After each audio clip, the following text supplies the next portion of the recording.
Então, para evitar que houvesse um desbalanceamento no valor que eles chamavam naquele momento de valor combustível dos alimentos, para aqueles alimentos que tivessem mais gordura em relação a carboidratos e proteínas, eles acabaram criando um fator de ajuste para a gordura, e isso resultou na fórmula de NDT que nós temos aqui. Então, os nutrientes digestíveis totais são a soma dos carboidratos digestíveis mais proteínas digestíveis mais lipídios digestíveis vezes 2,25. De onde vem esse 2,25?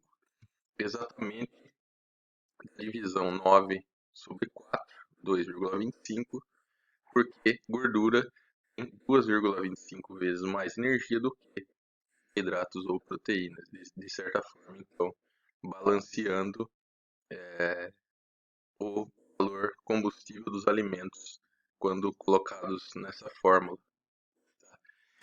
Então, o NDT no fundo, ele tem essa correção do valor de energia de lipídios e também tem essa correção para perda de energia na urina. Então, no fundo, o NDT ele é uma mistura de valor de energia digestível com energia metabolizável. É um misto dessas duas coisas, fica no meio do caminho, tá? O Atlater, ele considerava que 1 grama de NDT, como nós vimos anteriormente, ele teria 4 quilocalorias de energia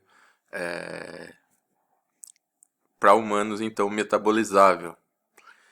Mas, mais adiante, a equipe da Penn State, da Pensilvânia, determinando que 1 quilo de NDT, não 4, mas 4,41 megacaloria de energia digestível. Tá? Então, para ruminante, parece que o conceito aqui de energia digestível se enquadra melhor. Para humano, como já tem essa correção de perda de energia na urina, a perda por metano é muito menor, então é metabolizável. Mas, resumindo, para ruminantes hoje a gente tem que 1 kg de NDT tem 4,41 megacaloria digestivo e não 4, como estabelecido inicialmente. Para a gente se situar, então, a partir daquele momento, com os trabalhos nos Estados Unidos e aqueles trabalhos iniciais da Europa, nós vamos retomar, dar um passo um pouco atrás para entender um pouco melhor os trabalhos da Europa, mas para a gente se situar, então, naquele momento, final do século XIX, início do século XX, o sistema de nutrientes digestíveis ele foi largamente adotado nos Estados Unidos, enquanto que na Europa o equivalente a amido, que é basicamente sistema de energia líquida, ele foi adotado na Europa. Tá? Então, nós vamos entender um pouquinho melhor essa questão do sistema de energia líquida do equivalente a amido, que é totalmente baseado em calorimetria. Então, para entender isso, nós vamos dar um passo atrás na história. Então, lembrar aqui do Lavoisier, que inventou o primeiro calorímetro. Naquele momento, então, um calorímetro que gera dados de calorimetria direta, ou seja, ele mede de fato a produção de calor. Como que era esse calorímetro extremamente rudimentar? Ele era uma estrutura isolante externamente, e depois uma camada de gelo e, por fim, um espaço interno para poder colocar aqui um animal, uma cobaia, e conforme esse animal produzia calor, o gelo estava em sua volta ia derretendo e produzia água. Essa água era mensurada aqui embaixo, o volume. Então, o volume de água produzido a partir do derretimento do gelo era proporcional à produção de calor e, portanto, ao metabolismo basal desse animal. Lavoisier foi um pesquisador francês do século XVIII que, além de inventar esse primeiro calorímetro, ele também estabeleceu alguns conceitos que hoje continuam válidos. Então, algumas frases aqui estabelecidas por ele. A vida é um processo químico, a respiração é como uma combustão.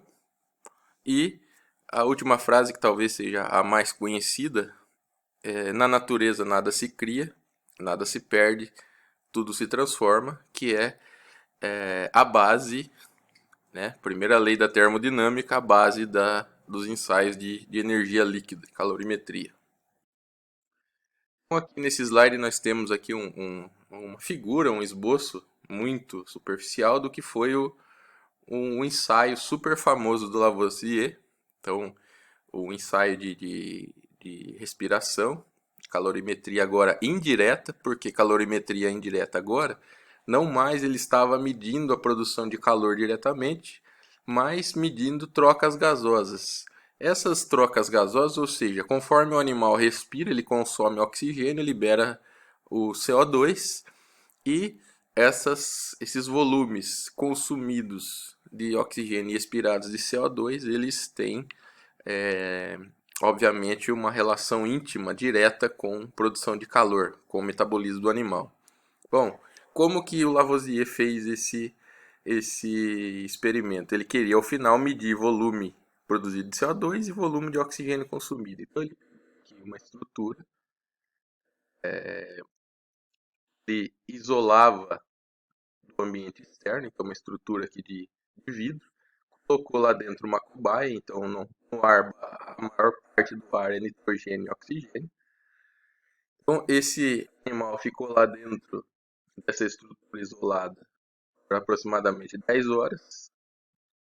Nesse momento o oxigênio praticamente foi extinto e esse oxigênio foi consumido e o animal exalou CO2. Então, depois que ele removeu o animal, ele colocou dentro do sistema aqui barrilha, ou seja, hidróxido de sódio. Esse hidróxido de sódio reage com CO2, de modo que então o CO2 que foi captado aqui pela barrilha faz com que o volume de gás dentro do sistema diminua, então baixando aqui o volume interno. Essa diferença de volume entre o 3, momento 3 do experimento e o 4 indica o volume de CO2 produzido, essa diferença denota o CO2 produzido, e a diferença entre o volume 1 e o volume 4, ou seja, quando tinha lá oxigênio e nitrogênio, e quando só tinha nitrogênio no final do sistema, indica o oxigênio consumido. Então, com base nesses consumos de oxigênio e produção de CO2, era possível, e é possível, tanto é que isso foi, de novo, a base de todo o sistema que nós temos hoje de calorimetria, chamado calorimetria indireta, para cálculo de produção de calor. Bom, avançando um pouco, então, voltando ao grupo de pesquisa da Alemanha, esse foi um calorímetro, ou um respirômetro, que foi desenvolvido pelo Voigt e pelo seu professor na década de 1860. Então, vamos dizer assim, uma parafernália muito mais rebuscada do que o respirômetro do Lavoisier, capaz de medir então o consumo de oxigênio e produção de CO2, mas também depende aqui de uma câmara isolada, um volume conhecido para poder medir o fluxo desses gases, né? Esse grupo trabalhou, fez diversos experimentos com cães. Um dos alunos então do Voigt foi o Oscar Kellner, que foi o grande pesquisador a desenvolver o equivalente amido, então que prevalecia na Europa naquele momento. Esse sistema de equivalente amido ele é basicamente um sistema de energia líquida. Então aqui se considera a quantidade de energia bruta do alimento, quanto que se perdia nas fezes, na urina, na forma de gás, quanto que sobrou disponível para o animal e quanto dessa energia foi utilizada para a produção e quanto de fato foi utilizada para a produção, ou seja, basicamente aquele fluxograma que nós conhecemos hoje, que se inicia lá com energia bruta, depois das perdas fecais nós temos a energia digestível, descontada a perda de energia na urina e na forma de metano, nós temos energia metabolizável e depois da energia metabolizável descontado o incremento calórico, nós temos a energia líquida que vai ser utilizada para manter-se para a produção.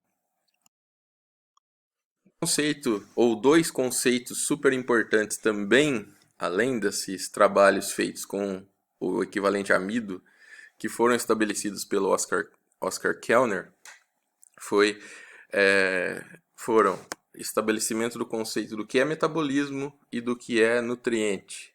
Então, só estou abrindo um parênteses aqui na nossa evolução histórica para mostrar para vocês esses dois conceitos. Então, o metabolismo, o que ele definiu como metabolismo? As mudanças que ocorrem desde a entrada dos compostos que foram digeridos do alimento no sangue até a excreção dos produtos finais podem ser agrupados sob o termo metabolismo, ou seja, tudo que acontece dentro do animal depois que o nutriente é absorvido. E o outro conceito, então, de nutriente, ele definiu como todo constituinte do alimento que pode produzir calor ou energia ou que pode servir para a produção de tecidos corporais, é chamado de nutriente. Dois conceitos extremamente importantes para nós.